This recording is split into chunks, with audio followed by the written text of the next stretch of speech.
ህዝብ እንደ ኩርድ የመጥፋት ምልክቶች እያሳየ ነው። ህዝባችን መልሶ ወደ ነበረበት አዚም እየገባ ይመስላል። ጎጠኝነትም እንደገና እያቆጠቆጠ ነው። የሚገርመው የኩርድ ህዝብ አገርና መሪ አልባ ሆኖ ከመበተኑ በፊት እንዲያድርጎት ነበር። በማስረጃ እናየዋለን።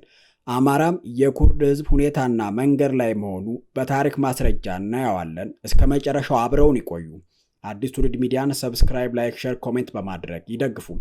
በጥያቄ እንጀምር። ግን የአማራ ህዝብ ህልውናዬ ላይ አደጋ ተደቅኖብኛል ብሎ ያስባል? የህልውና አደጋ ውስጥ ነኝ የሚለው ህዝብ የሚያደርገውን የህልውና ትግል እያደረገ ነው። እርግጥ ነው የአማራ ህዝብ ከመቼውም ጊዜ በላይ የህልውና አደጋ ተደቅኖበታል። ግን የህልውና አደጋ ውስጥ የገባው የአማራ ህዝብ ይህንን ትግልና የገባበትን አጣብቂኝ እንዴት ተገንዝቦታል ብለን ማህበራዊ ጥናታችንን እንደሚከተለው ተመልክተነዋል። እንደ ድፎ ዳቦ ከላይና ከታች የሚነድበት የአማራ ህዝብ በክልሉ ውስጥም ከክልሉ ውጭም የመፈናቀል፣ የመገደል፣ የመሳደድ እሳት እየወረደበት ነው። ሰዎች ከሰይጣን ጋር ተቀናጅተው ሊፈጥሩት የሚችሉትን ጥፋትና ግፍ ሁሉ ተፈጽሞበታል፣ እየተፈጸመበትም ነው። ታዲያ ይህ ሁሉ ግፍ የተፈጸመበት፣ የሚፈጸምበት፣ ሲፈጸምበት ያየ የሰማ አማራ የታቀደለትን ቀጣይ ጥፋት ለመግታት ህልውናውን ለማስቀጠል ምን እያደረገ ነው? ይህን የተከፈተበትን ጦርነት፣ መታገት፣ መፈናቀል፣ መታረድ፣ መዘረፍ፣ ከስራ መባረር እንዴት ተረድቶታል? ይህንን ለማስቀረት ምን እየሰራ ነው? ስሜቱስ፣ የስነ ልቦና ዝግጅቱስ፣ ቁጭቱስ፣ እልሁስ?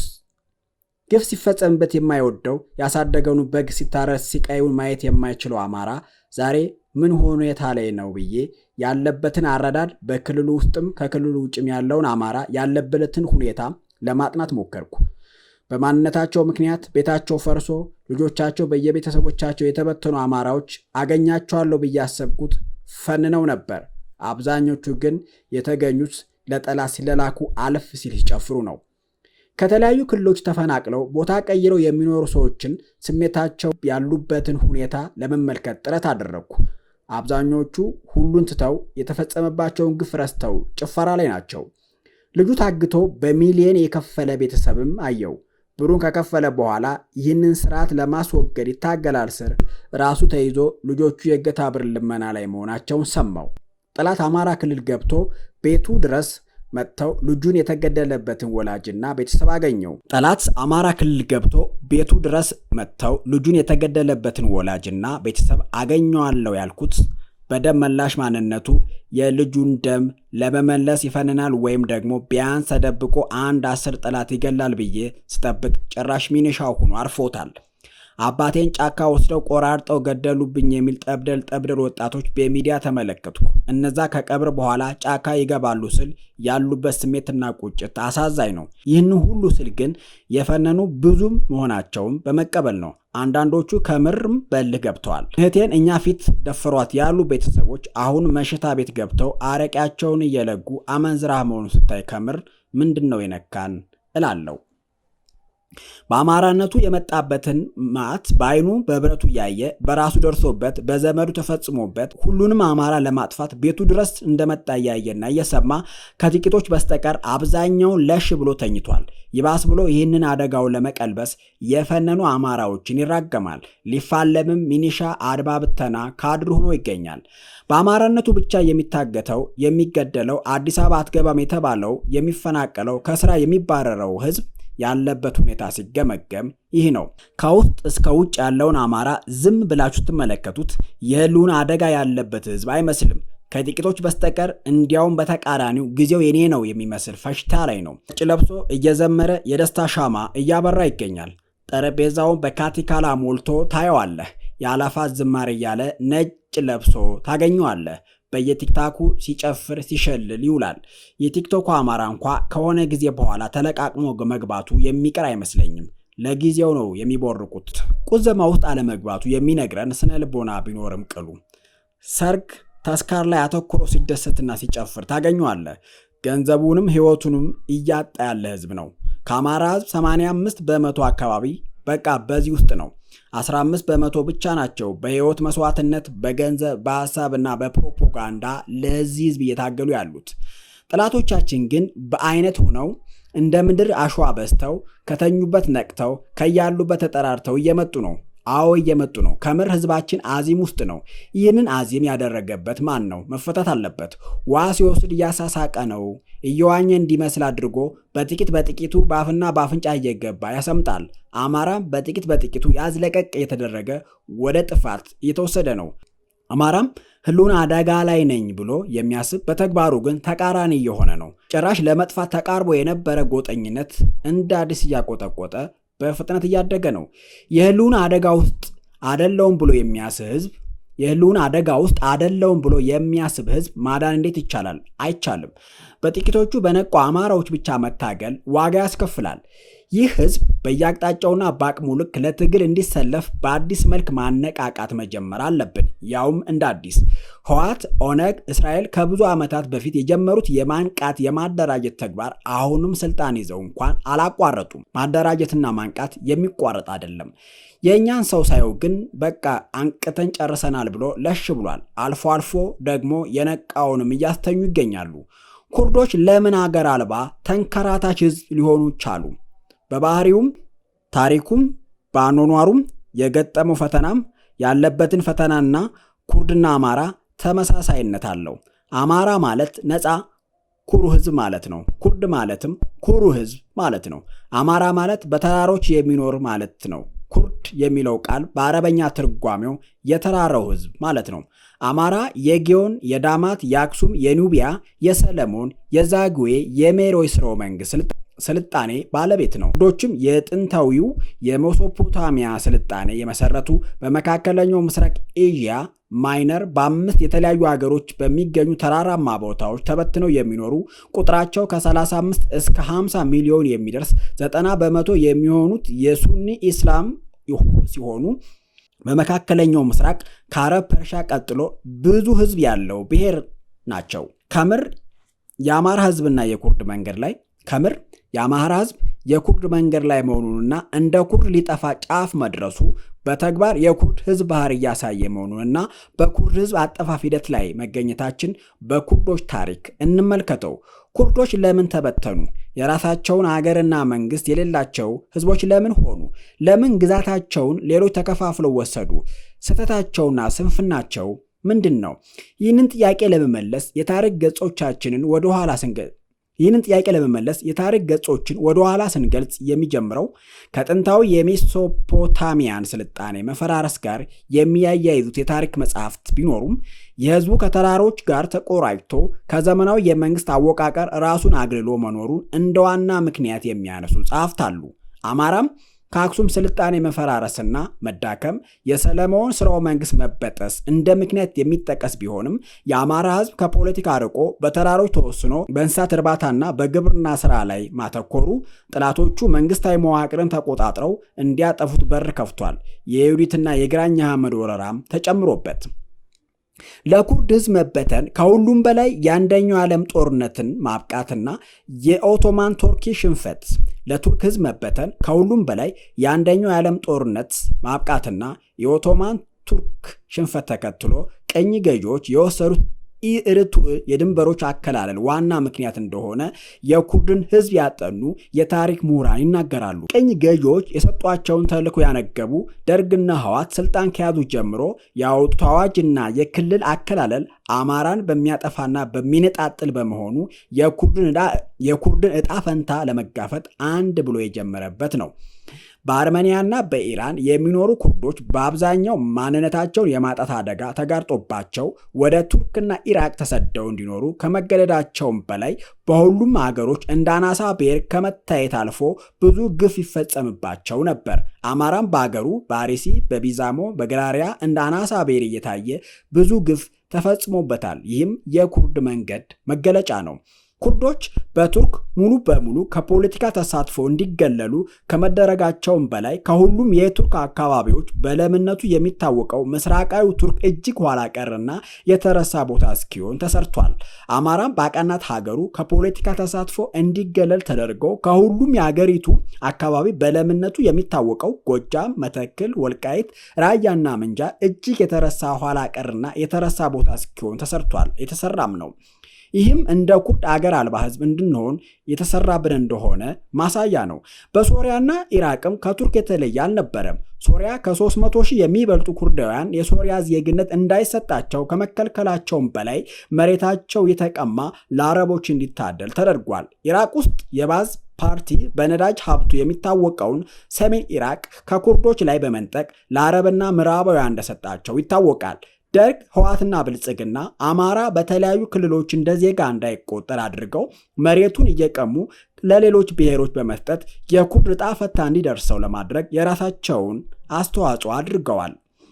አሁንም ቢሆን በወሎ የታየውን የነዳጅና ማዕድን ሀብት ተከትሎ ወሃቢያን ቡድን የጀመረው ትርክትና ጉዞ አለ።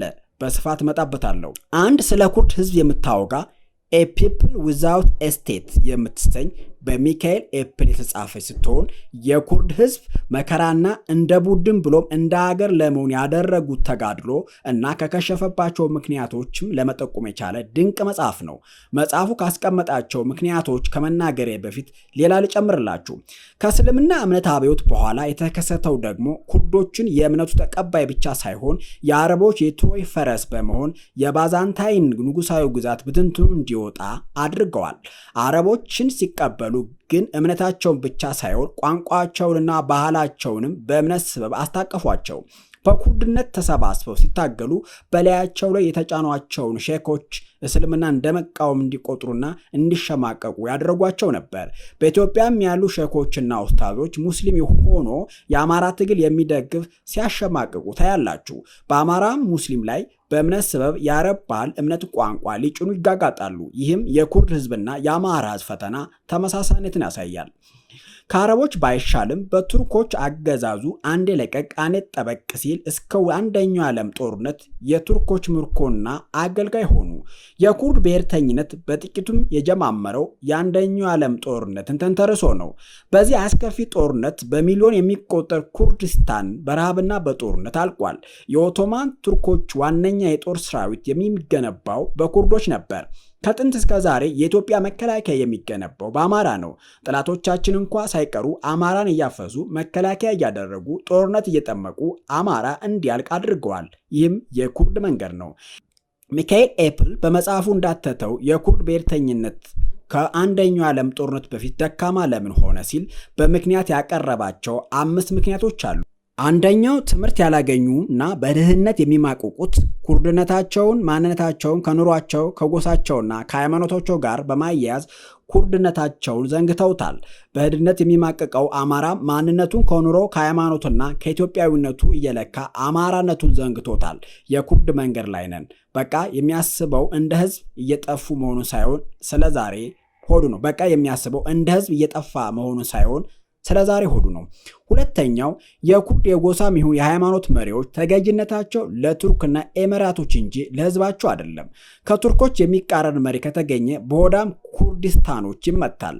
የአማራ ህዝብ ደግሞ ስናዩ ብአዴን የሚባል የወያኔ ፈረስ የነበረ አሁን ደግሞ የብልጽግና ፈረስ የሆነ ህወሓትንና ብልጽግናን የሚቃረን ሲረሽን ነበር። አሁንም እየረሸነ ነው። ይህም ኩርድ ላይ መሆናችንን ያሳያል። ሶስተኛው በኩርዶች ስር ሰዶ የነበረው የእርስ በርስ ግጭት የነበረ ሲሆን ይህ እንዲፈጸም የጎሳ መሪዎችን ቱርኮችና ኢራኖች ይረዷቸው ነበር።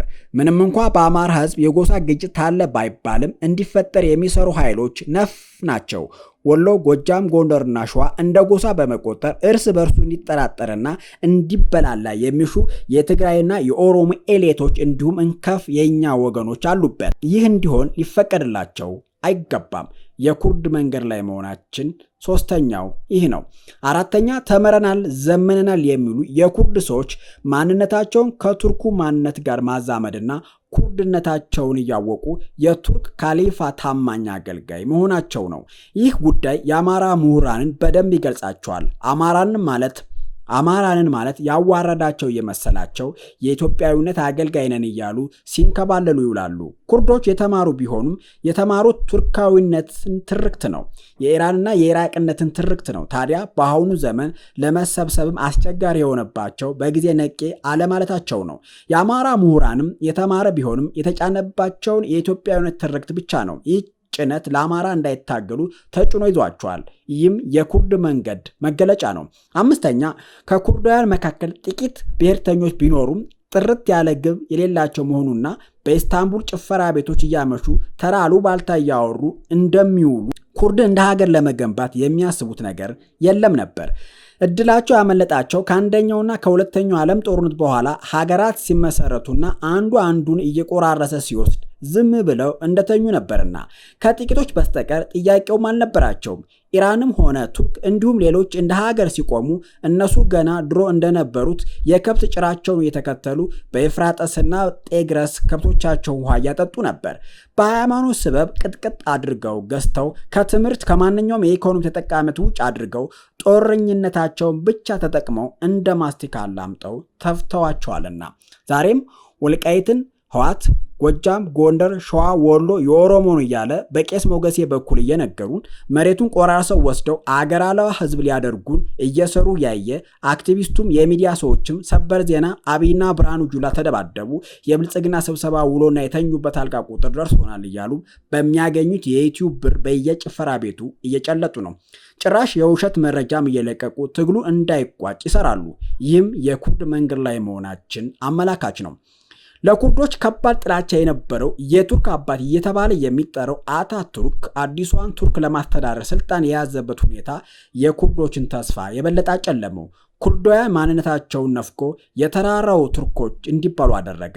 ኮሎኔል መንግስቱ ኃይለማርያም አማራ ማለት በተራራ የሚኖር ህዝብ ነው ማለቱን እናውቃለን። አታቱርክ ኩርዶችን በቋንቋቸው የመናገር መብት የሚከለክል ሕግ አወጣ። በየከተሞች የኩርድ ባህላዊ አለባበስና ትውፊት በፍጹም የተከለከለ መሆኑን አወጀ። በተጨማሪም ኩርዶች ካሉበት ስፍራ ወደ ሌላኛው የቱርክ ግዛት እንዲዘዋወሩ በማበረታታት ከሌላው ማህበረሰብ ክፍል ጋር እንዲዋሃዱ ለማድረግና ብዙ ርቀት ሂዷል። ቱርክ በግዛቷ ውስጥ የሚኖሩ ኩርዶችን እንደ አናሳ ማህበረሰብ በመቁጠር የማንነት እውቅና ያለ መስጠት ፖሊሲዋን ለዘመናት ተግብረዋለች። የመብት ጥያቄ በሚያነሱ ኩርዶች ላይም ከፍተኛ ጭፍጨፋ ፈጽማለች። አታቱርክ ዘረኛና ጨካኝ መሪ እንደነበር ይነገራል። እንዲያውም ሳዳም ሁሴንና ሂትለር እንደ አርአያ የሚያዩት እንደ አስተማሪያቸው የሚቆጥሩት ሰው ነበር ይሉታል። ኩርዶችን ከመጠን በላይ ይጠላ ስለነበረ የዘር ጭፍጨፋ አድርጎባቸዋል። አይበገሬዎች በመሆናቸው የነጻነት ታጋዮችን ትግል ለመበቀል አያሌ ንጹሃን ኩርዳውያን እጅ ቆርጧል። የኩርዶችን አመጽ ለማፈን በሚል ሰበብ ከ100 በላይ የኩርድ ምሁራንን በጆንያ ጠቅልሎ በመስፋት ወደ ቫን ሃይቅ እንዲወረወሩ አድርጓል። አታቱርክ ኢትዮጵያዊ አታቱርክ የኤሚሬቶች ተላላኪ አብይ አህመድም አማርኛ ቋንቋን ለማጥፋት እየሰራ ነው። አማርኛ ተናጋሪ ሰዎችን የመንግስት አገልግሎት በቀጥታ እንዳያገኙ ወይም አስተርጓሚ እንዲቀጥሩ እያስገደደ ነው።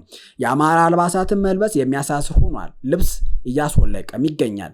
ይህ ጠላቶቻችን እንደ ኩርድ ህዝብ እንንጠፋ እየሰሩብን መሆኑን እኛም በኩርድ መንገድ ላይ መሆናችን ያሳያል። አታቱርክ ከ100 በላይ የኩርድ ምሁራንን በጆንያ ጠቅልሎ በመስፋት ወደ ቫን ሃይቅ እንደወረወራቸው ደርግም 60 የአማራ ምሁራንን አዳራሽ ውስጥ ጨፍጭፏል። የኩርድ ግፍ መፈጸም ከጀመረብን ቆይቷል ለማለት ነው። በአሜሪካ ሰራሽ ጀቶች 5000 ኩርዶች የጨፈጨፈውና ከ1980ዎቹ ያህላባጀው ድብደባ በኩርዶች ትዝታ ውስጥ መቼም አይጠፋም። በኢራቅ የሚገኙ ኩርዶች አበሳም የከፋ ነበር። በተለይ በሳዳም ሁሴን አገዛዝ ዘግናኝ የጅምላ ጭፍጨፋ ተደርጎባቸዋል። በ1980ዎቹ መጀመሪያ በኢራቅና ኢራን መካከል የተደረገው ጦርነት ዳፋውን በኩርዶች ላይ አሳርፏል። በዚህ ጦርነት ላይ ኩርዶች ለኢራን ወግነው ኢራቅን ወግተዋል በሚል ኩርፊያ በኬሚካል የጦር መሳሪያ በጅምላ እንዲጨፈጨፉ አድርገዋል። በዚህ ረገድ ኬሚካል አሊ የተባለ እስከ መጠራት የደረሰው የሳዳም አንድ ባለስልጣን ለዚህ ወንጀል ግንባር ቀደም ሚና እንደነበረው በታሪክ ይታወሳል። በተለይ ከ1980 እስከ 1990 ዓ.ም ድረስ ባለው ጊዜ ውስጥ 2 የኢራቅ ኩርድ ቡድኖች ተመስርተዋል። የተመሰረቱ ቡድኖች ግን በውስጥ ሽኩቻ ውጤታማ መሆን አልቻሉም። ያው አማራም ላለመጥፋት ከመአድ፣ ግንቦት 7፣ አብን፣ ሞረሽ፣ ቤተ አማራ የሚባሉ አታጋይ ድርጅቶች መስርቶ ነበር። በውስጥ በውጭ ጣልቃ ገቦች አማራን ሳያዱን ከስመዋል። አሁን የአማራ መጨረሻው መዳኛችን አፋብንን መስርቷል። የድርጅት መጠበቅና ህዝቡን ከተኛበት እንደገና መቀስቀስ፣ ማንቃት፣ ማደራጀት ይገባል። ካልሆነ እንደ ኩርድ ህዝብ አገር አልባ ህዝቦች እንሆናለን ለማለት ነው። የኩርድ አጠፋፍ በዚህ ዘርዝሬ አልጨርሰውም። በሌላ ቀን በድጋሚ እመጣበታለሁ። የዛሬውን አበቃ።